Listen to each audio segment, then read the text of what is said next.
Do not ever take your freedoms for granted. Do not ever think that those freedoms cannot be extinguished in a flash of political unrest.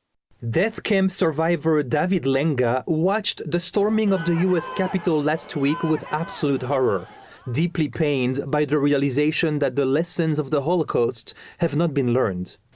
Me and my community of the Holocaust survivors are not only totally outraged, but we are absolutely in disbelief. Lenga, who is 93, says the attack on Congress brought back vivid memories of the 1933 burning of the German parliament, which paved the way for Nazi dictatorship.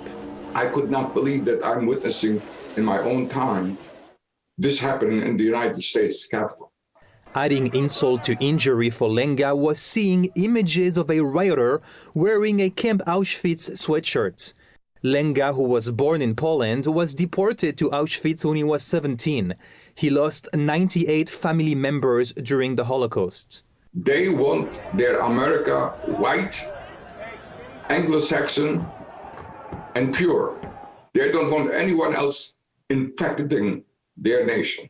After escaping from a Nazi death march in 1945, Lenga was rescued by American soldiers. Today, he says, it's America's turn to rescue itself from the growing threat of far-right nationalism. The idea that these people were driven by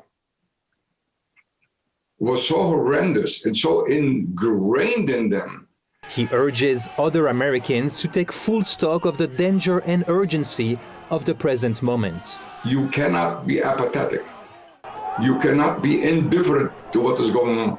When the Holocaust happened, nobody raised their voices. There were no sit-ins. There were no placards on the streets. There were no student demonstrations. There was nothing.